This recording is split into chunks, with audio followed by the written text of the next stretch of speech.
요즘은 주로 카톡, 문자 이런 걸로 많이 소통합니다만은 우리가 청년 때 이럴 때만 해도 주로 편지를 통해서 많이 소통했던 것 같습니다. 혹시 그때 여러분 연애 편지 받아보셨습니까?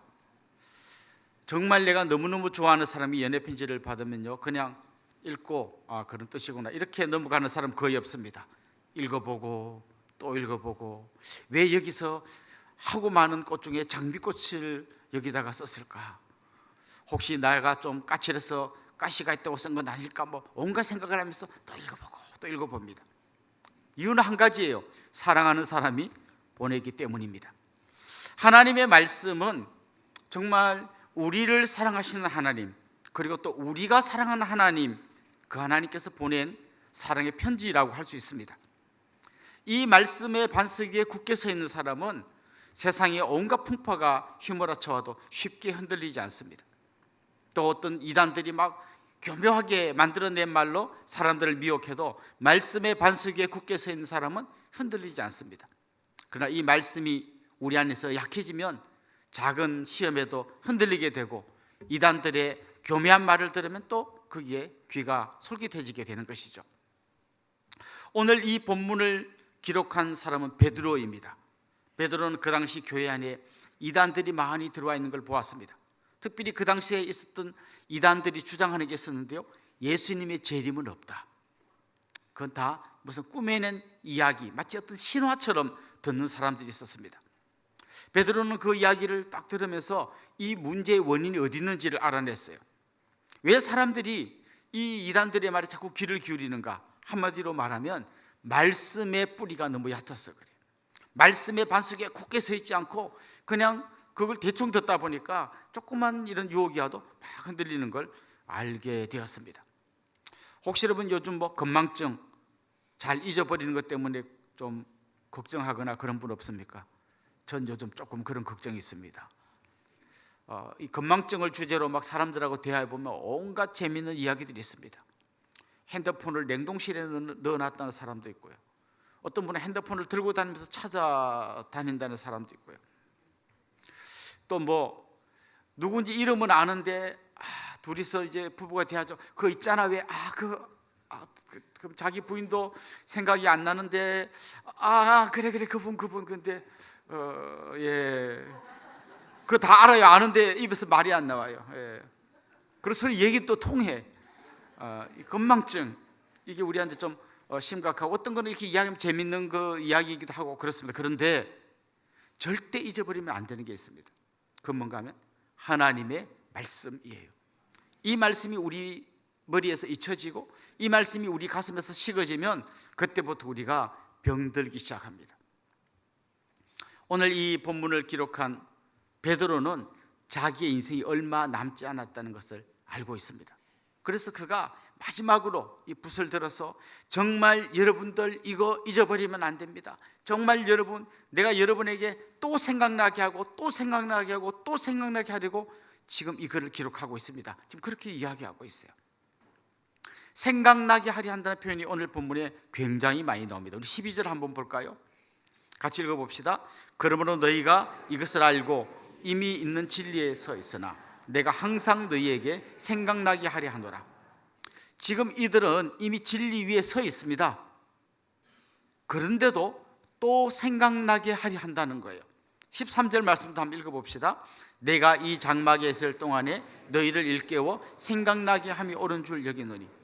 이 장막에 있을 동안에 이 말은 무슨 말인가 하면 아직 살아있을 동안에, 이 세상의 장막, 이 땅에 내가 살아있을 동안에 내가 생명이 붙어있는 한 너희가 또 내가 전해줬던 이 말을 또 생각나게 하려고 내가 이 글을 쓴다는 거죠. 15절 말씀부터 한번 읽어봅시다. 내가 힘써 너희로 하여금 내가 떠난 후에라도 어느 때나 이런 것을 생각나게 하려 하노라. 이건 무슨 말이에요? 내가 죽고 난 다음에도 너희가 이걸, 이 베드로 후서 이 말씀을 보면 생각나게 하게 하려고 내가 이 말씀을 쓴다는 거죠. 여기 있는 우리 모두는 성경의 진리를 웬만큼 알고 있습니다. 하나님이 세상을 만드셨고 그 만드실 때 나를 만드셨고, 그런데 인간이 타락했고 영원히 멸망할 수밖에 없는 우리 인생들을 위해서 하나님 자기 아들을 보내주셨습니다.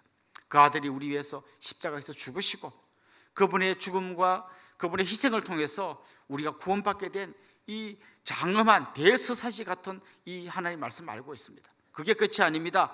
주님은 구원받은 우리를 떠나지 않고 끝까지 우리와 함께 하십니다. 우리가 지쳤을 때 우리를 위해서 간절히 하나님 보좌 우편에서 중보 기도해 주십니다. 그리고 더 중요한 건 뭡니까? 나중에 때가 차면 주님이 다시 오실 것입니다. 영광스러운 재림주로 주님 오실 것이고, 그 주님 오실 때 세상의 모든 악은 평정되고 하나님의 백성들 그 눈에서 억울한 눈물들을 주님이 다 닦아주실 것입니다. 이게 우리 정말 거대한 대서사시 같습니다. 창조부터 재림까지의 이 어마어마한 말씀 중에 하나도 우리가 잊어버려도 괜찮은 말씀은 하나도 없습니다. 전부 다 우리가 마음에 붙들고 있어야 되고 기억해야 되고, 이 말씀에 뿌리를 내려야 되고, 그 말씀을 통해서 우리가 자라가야 되고, 그 말씀에 확신을 가지고 어떤 고난도 뚫고 나가야 합니다. 그래서 베드로는 이야기합니다. 여러분, 잊어버리면 안 됩니다. 내가 다시 생각나게 하려고 내 생명이 붙어있는 한 여러분에게 이야기를 해주고 싶습니다. 제가 떠난 다음에도 제 글을 읽거든 여러분 꼭 생각하십시오. 이렇게 지금 간절히 이야기하고 있습니다. 그런데 우리의 어떤 삶을 돌아보면 이 성경 말씀의 진리를 다 알고 있지만 하도 많이 들어가지고 알아요 그냥 마치 오래된 책을 책장에 그냥 꽂아두고 절대 안 꺼내보는 것 같은 그런 말씀이 되는 경우가 많습니다. 저도 얼마 전에 목양실에 있는 책을 많이 정리했는데요, 제일 많이 정리한 책이 언제 때 책인가 하면 제가 대학생 때 보던 학교에서 읽던 교재 같은 게 그동안 많이 있었어요. 굉장히 오래된 책이고 절대 안 보는 책이에요. 그런데 딱 생각하면 내가 이 책 살려고 밥도 굶고 막 돈 아껴갖고 샀던 책인데 싶어갖고 못 버리고 놔뒀어요.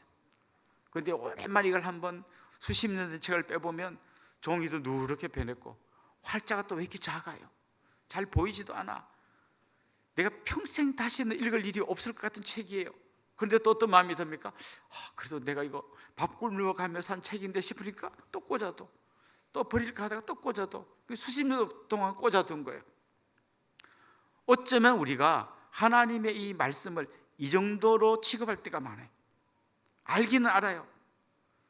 읽어야 되는 것도 알고 들어야 되는 것도 알아요. 그런데 그냥 잘 모셔둬요. 요즘은 이제 자막이 또 영상으로 다 나오니까 굳이 성경책 안 가져와도 돼요. 그래서 내가 성경책 어디 둔지도 잘 몰라요. 오늘 베드로의 말씀을 기억하십시오. 여러분이 말씀에 뿌리를 내리지 않으면 여러분 위험합니다. 내가 여러분이 이걸 생각나게 하고 싶습니다라고 간절히 이야기하고 있는 거죠.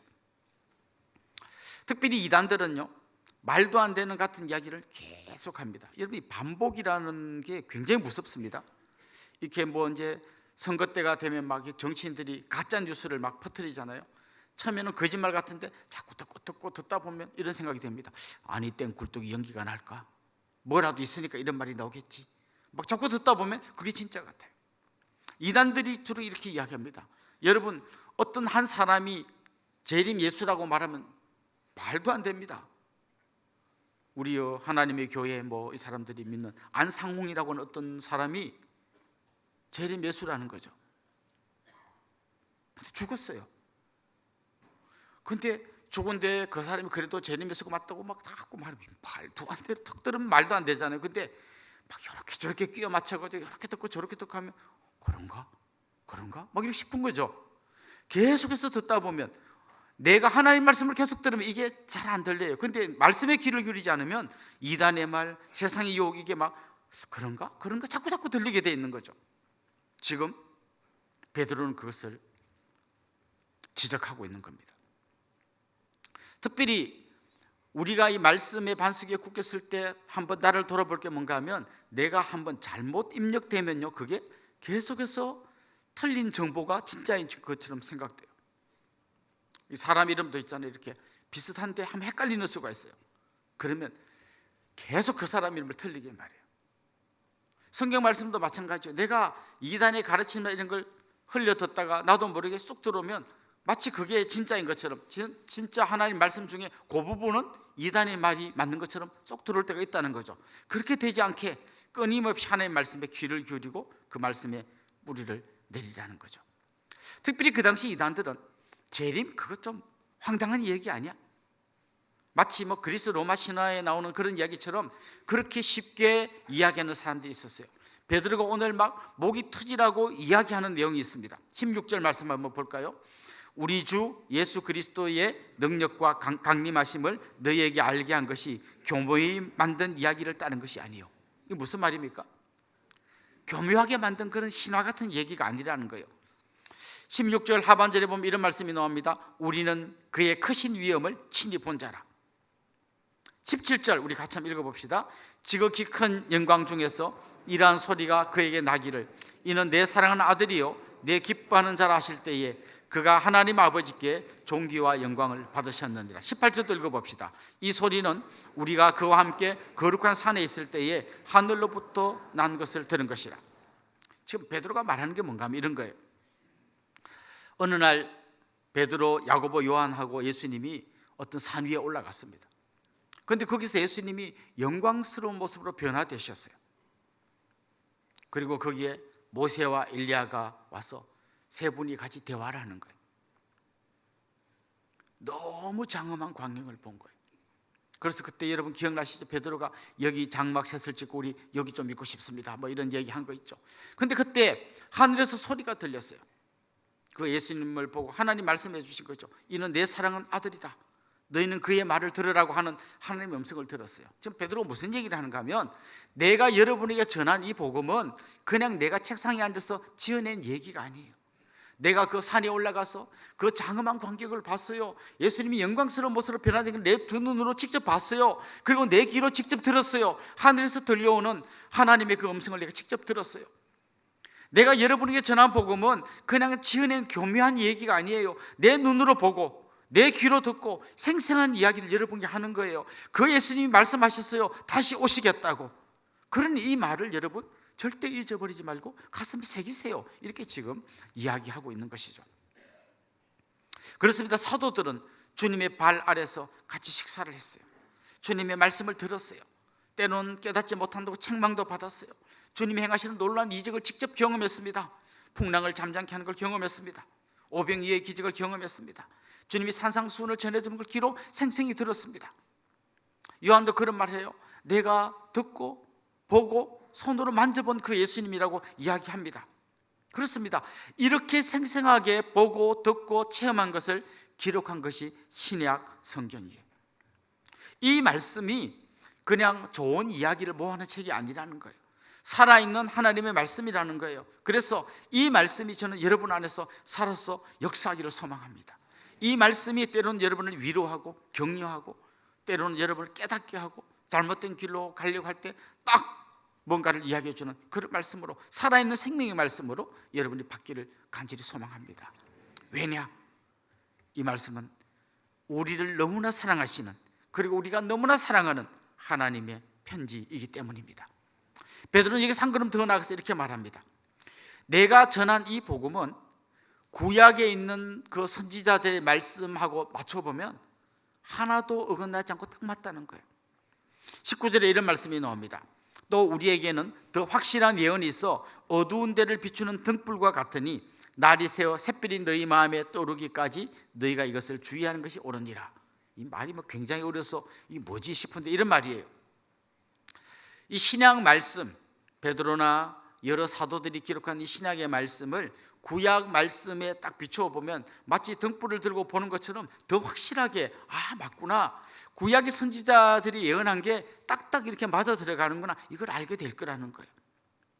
그리고 나중에 날이 밝으면 샛별이 떠오르고 여러분 이제 날이 환해질 때쯤 그 샛별, 금성이 빛을 발하잖아요. 보면 이제 날이 새겠구나, 날이 샜구나 이거 알 수 있는 것처럼 더 이상 등불이 필요 없이 환히 알게 될 때가 있다는 거죠. 그때가 언제일까요? 예수님이 재림할 때. 그때는 뭐 목사가 이렇게 막 설명해 주지 않아도 여러분이 다 주님의 그 말씀이 어떻게 확실히 이루어진지를 알게 될 때가 있을 거예요. 그때까지는 이 말씀의 등불을 갖고 비추어 보면서 깨닫고 알고 믿고 따라가야 한다는 것이죠. 그러면서 그는 21절에 이렇게 말합니다. 예언은 언제든지 사람의 뜻으로 낸 것이 아니요 오직 성령의 감동하심을 받은 사람들이 하나님께 받아 말한 것입니다. 여기 말하는 예언은 구약 성경이에요. 이 구약 성경은 그 구약에 나오는 선지자들이 사사로이 말한 것이 아니고, 그렇기 때문에 사사로이 풀면 안 된다는 거예요. 왜요? 이 말씀은 성령의 감동으로 기록된 너무나 소중한 말씀이라는 거예요. 그런데 이 선지자들은 어떻게 이 말씀을 기록했냐? 하나님으로부터 받아서 성령의 감동으로 기록했다는 거예요. 마찬가지로 베드로나 사도들이 기록한 신약 성경도 하나님이 깨닫게 해주시고 예수 그리스도께서 전해주신 이 말씀을 그들이 보고 듣고 그리고 기록한 거라는 거예요. 다시 말하면 모든 성경은 성령의 감동으로 기록된 책입니다. 어느 한 사람이 교묘히 만들어낸 그런 이야기가 아니라는 거예요. 이 대전제가 무너지면, 이 방파제가 무너지면 우리 기독교 전체가 무너지게 돼 있어요. 그래서 사탄은 끊임없이 이 놀라운 하나님의 말씀의 뚝을 무너뜨려서 정말 예수 믿는 사람들을 넘어지게 하려고 끊임없이 역사 속에서 이야기합니다. 이단들을 통해서 엉터리를 전하기도 하고요. 또 19세기, 20세기 들어오면서 저 유럽을 강타했던 게 뭔가 하면 성경은 하나님의 말씀이 아니라는 거예요. 마치 우리나라의 삼국유사처럼 여기저기 떠돌아다니는 이야기를 모아놓은 책이라는 거예요. 그리고 거기에 막 과학의 발전, 진화론 이런 거하고 묶어가지고 성경 보세요, 얼마나 황당한 얘기가 많습니까? 홍해가 어떻게 갈라집니까? 어떻게 500여가 5,000명을 먹일 수 있습니까? 황당한 얘기인데 재밌잖아요. 그런 재밌는 얘기 모아놓은 책이에요. 이걸 끊임없이 말하고 가르치니까 그 당시 사람들이 이렇게 머리가 막 깨어나면서, 그러네, 옛날에 무식한 사람들은 이게 진짜인 줄 알았는데 이 과학이 발전한 시대에 이런 걸 믿는 사람은 바보지, 이러면서 사람들이 교회를 떠나기 시작했어요. 20세기 들어오면서 유럽의 교회들이 급격하게 무너졌어요. 왜요? 이 말씀의 방파제가 무너지니까 다 무너지는 거예요. 우리나라에도 이런 주장을 하는 사람들이 많이 들어왔어요. 그리고 신학교에서 막 정말 똑똑한 교수님이 이걸 막 가르쳤어요. 그걸 듣고 배운 사람들은 결국은 교회에 가서 말씀을 전하긴 하는데 힘이 하나도 없어요. 제가 어느 날 오래전에 우리 개척할 때쯤 우리 지역의 어떤 목사님하고 대화를 했습니다. 부활절 연합 집회 때문에 만나서 이야기하는데요, 그분이 밥 먹다가 얘기를 하는데 이런 얘기하는 거죠. 요즘도 부활을 예수님이 진짜 살아났다고 믿는 사람이 있는 것 같아요. 이 무슨 얘기지? 아니 그럼 그게 아니면 목사님이 아는 부활은 뭡니까? 그 예수의 정신 얼마나 숭고합니까? 그 예수의 정신이 우리 마음속에서 되살아나는 거, 그게 부활이지. 예? 그럼 목사님 설교 때도 그렇게 설교하세요? 에이, 설교 때는 그렇게 안 하지. 깜짝 놀랐어요. 자기도 안 믿는 걸 이야기하는데 거기서 무슨 말씀의 능력이 나오겠습니까? 말씀의 뚝이 무너지면 다 무너지는 거예요. 그래서 사탄은 계속 유혹하는 거예요. 여기 있는 분들은 나는 절대 그런 일 없어 생각할지 모르겠지만요, 여러분도 얼마나 날카로운 칼을 들고 있는지 몰라요. 그냥 딱 들어보고 에이, 이건 나하고 안 맞아, 좋은 말씀인데 이건 나는 안 돼, 자기가 다 정리해요. 그래서 또 어디서 들은 말씀을 이상하게 막 적용해요. 막 이렇게 기도하고 막 마음은 원이로되 육신이 약하도다, 막 또 뭐 거기 또 말씀을 끼워 맞춰가지고 말씀을 내 멋대로 막 빼고 더하고 해가지고 완전히 엉터리 말씀을 들고 있는 때가 많아요. 그러면서도 나는 말씀을 믿습니다라고 이야기할 수 있어요. 그러면 결국 우리는 힘을 잃고 무너지게 되어 있습니다. 사랑하는 성도 여러분, 말씀의 진리 위에 굳게 서십시오. 여러분의 모든 신앙의 뿌리를 말씀에 내리십시오. 이 말씀은 성령의 감동으로 된 것입니다. 사도들이 보고 듣고 주님으로부터 배운 것들을 우리에게 전해주는 것입니다. 베드로가 내 생명이 붙어 있는 날까지 정말 여러분에게 이거 생각나게 해주고 싶습니다. 내가 죽은 다음에도 여러분 이 말씀 보고 생각하셔야 됩니다라고 정말 마지막까지 외쳤던 그 음성에 귀를 기울이면 좋겠습니다. 그때 이 말씀이 살아났어. 때로는 불같이, 때로는 방망이같이 역사할 겁니다. 내 냉랭한 가슴에 뜨거운 불로 타오르게 할 때도 있을 것이고, 죄악 가운데로 갈 때 방망이같이 내 뒤통수를 딱 때리면서 정신 차려라 라고 이야기할 때도 있을 겁니다. 우리 공동체 성경 읽기 말씀을 들으십시오. 말씀을 묵상하십시오. 말씀을 들을 때 집중하십시오. 그 말씀이 내 말씀이 되도록 기도하십시오. 그래서 여러분의 삶에 이 말씀이 여러분의 인생의 지표가 될 수 있기를 주님의 이름으로 축원합니다.